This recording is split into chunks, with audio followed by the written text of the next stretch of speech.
Assalamualaikum warahmatullahi wabarakatuh. Sahabat semuanya, semoga pada hari ini, pada saat menyaksikan video ini, sahabat dalam keadaan sehat walafiat dan tidak kurang satu apapun.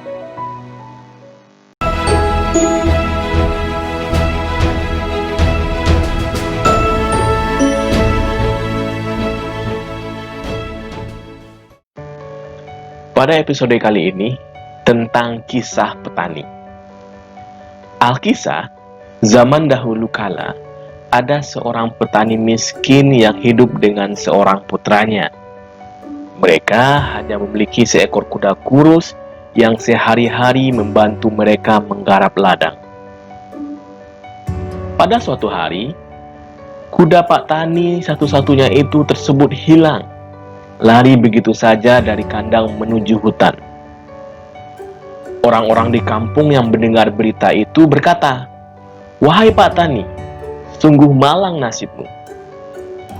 Pak Tani hanya menjawab, "Malang atau beruntung, aku tidak tahu." Keesokan harinya, ternyata kuda Pak Tani kembali ke kandangnya dengan membawa 100 kuda liar dari hutan.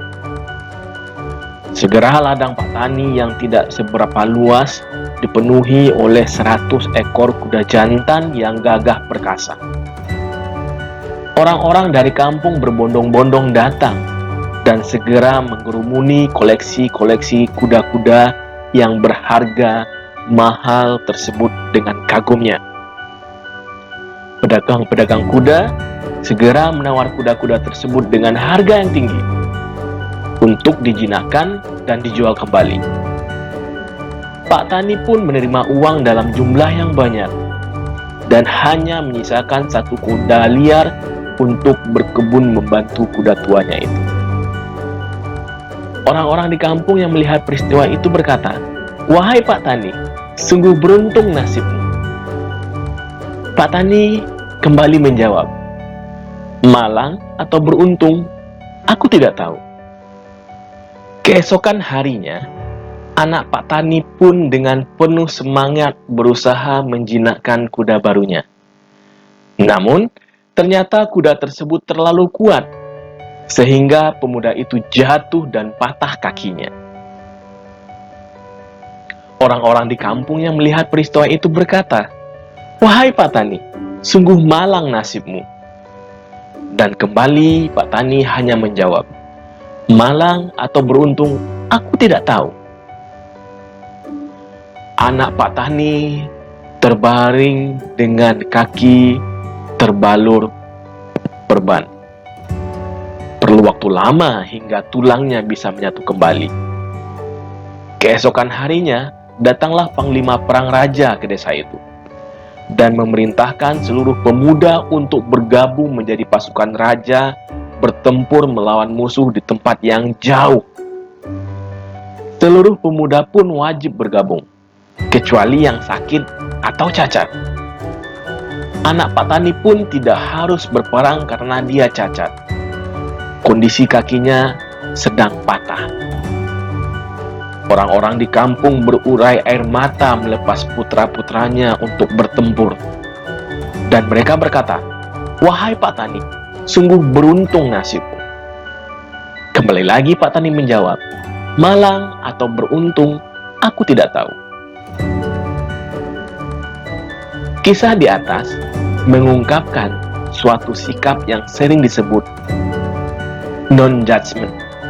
Sebagai manusia, kita memiliki keterbatasan untuk memahami rangkaian kejadian yang diskenariokan Sang Maha Pencipta, Sang Maha Sutradara.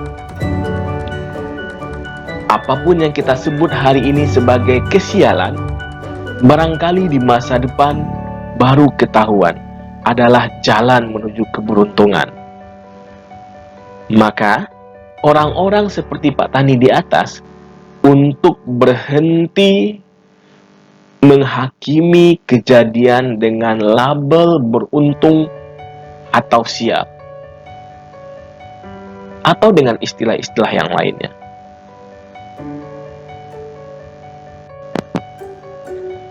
Karena siapalah kita ini menghakimi kejadian yang kita sungguh tidak tahu bagaimana hasil akhirnya.